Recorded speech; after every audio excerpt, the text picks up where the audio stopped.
1863 was a difficult year for President Abraham Lincoln. Though there had been good news in the West, there had been nothing but defeat in the East, where most of the news media was based. In a 2 year period, command of the Army of the Potomac had gone from Irving McDowell to George McClellan to John Pope, back to McClellan. When he failed again to act, Lincoln replaced him with Ambrose Burnside, then with Joseph Hooker, and finally in the summer of 1863 with George. George Meade from Pennsylvania was promoted to general in August of 1861. He was an outwardly modest man with a short temper. He was competent and respected, but he wasn't the type of personality who inspired love and devotion from his men. He wasn't Lincoln's first choice. John Reynolds was offered the job but turned it down. Now he was in overall command. There was no such crisis of command in the Confederate Army of Northern Virginia, where Robert E. Lee had been in charge since early 1861 and defeated the Union time and again, often against long odds. In 1863, he moved his army north. After 2 years of war, most of northern Virginia had been stripped of forage and food, and now he wanted to fight on northern soil and offer peace terms if victorious. In the 1860s, there were no planes, satellites, or phones. War was two-dimensional. The only way to know where your enemy was to get first-hand information. That role fell to the cavalry arm. In the Army of Northern Virginia, that was commanded by General Jeb Stuart. He was a brilliant cavalryman, but he was vain and loved to get attentions and headlines. In the Gettysburg campaign, he would fail his commanding general by going off on a raid. Lee found out almost by accident that the Union Army was in pursuit and closer than he thought, so he ordered his army, which is in red on the map, to converge as quickly as possible in Gettysburg, Pennsylvania.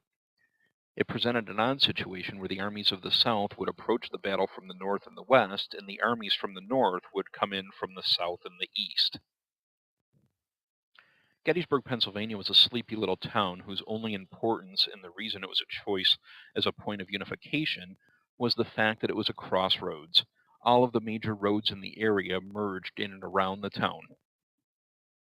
The eyes and the ears of the Union Army were commanded by Cavalry General John Buford. He's a remarkable man lost to history. In many organizations, there are people who seek glory and promotion. There are those who seem to be promoted higher than their abilities. And then there are the people who just do a great job each and every day and almost become taken for granted. Buford was one of those men. Buford could see the Confederates coming in from the west, and he knew that if they reached the high ground in and around the town of Gettysburg, that the cost in human life to get them off the high ground would be horrendous. So Buford occupied the high ground and blocked the roads, and thereby blocking the Confederates from coming in. It was a delay tactic. In the meantime, he sent help from the rest of the Union Army and attempted to hold on for as long as he possibly could. The help that Buford sought was coming in the form of General John Reynolds of Pennsylvania, commander of the First Corps. Reynolds was a magnificent commander who was often thought of to be the finest general in either army during the early part of the war. Lincoln offered him overall command, but he refused because he didn't like the political aspects of the job. Sadly, as he was bringing his men into battle, he was shot dead by a sniper just minutes after arriving on the field. With Reynolds' death, command of the Union forces fell to his subordinate, Abner Doubleday. Yes, that Abner Doubleday.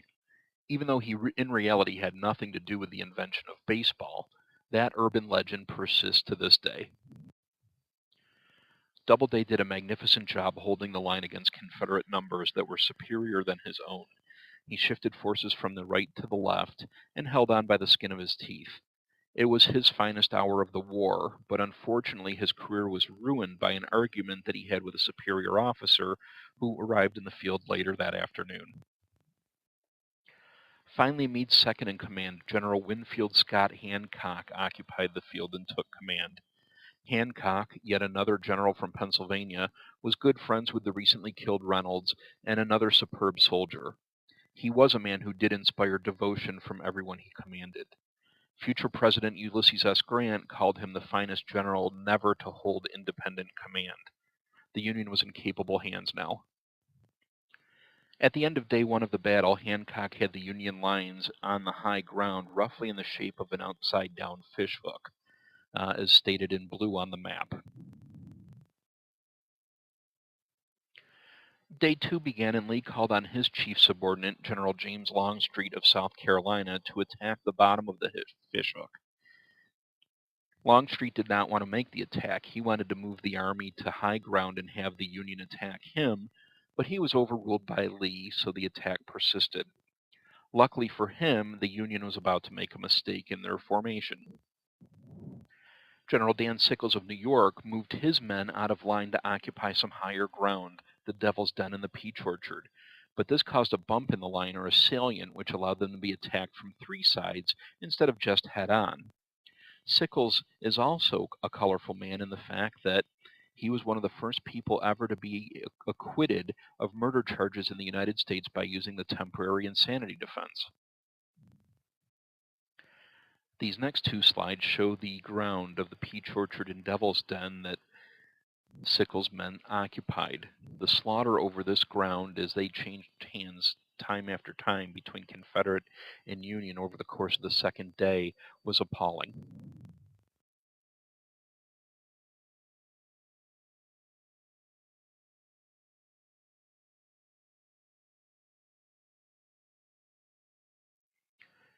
At the very south end of the fishhook was a little knobby knoll called Little Round Top. It was here that the Confederates would try to get around behind the end of the Union lines and roll them up like a shade.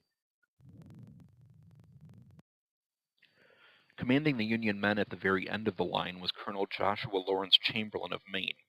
His men turned back repeated charges from the Confederates, and when they finally ran out of ammunition, he led a bayonet charge down the hill. Chamberlain would go on to be promoted to general and was chosen by General Ulysses S. Grant to receive Lee's final surrender at Appomattox Courthouse in 1865. The Union forces had held for 2 days on the high ground, and on day 3, Robert E. Lee would put all they had left, signified by the red on the map here, into a grand charge at the Union Center. The charge would be led by General George Pickett of Virginia, who was last in his class at West Point, even though 2/3 of the men in the charge were not his men. The men had to march 1 mile under constant Union fire uphill to reach the Union lines. Only a handful made it. The slaughter was fantastic, and the charge would be known to history as Pickett's Charge.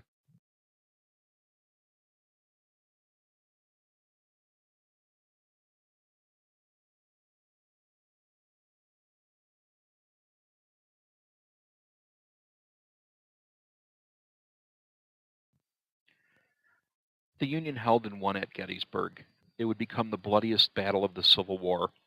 With the fall of Vicksburg in Mississippi on the very next day, all realistic hopes of a Confederate victory were all but extinguished. But the bloodletting of the war would go on for 2 more years until the final surrender in 1865. Later in November 1863, Lincoln, barely visible by the red mark in this photograph, would return to the site of the battle and give one of the greatest speeches in American history, at barely under 300 words. Every school kid knows the beginning of the president's brief remarks, which became known as the Gettysburg Address.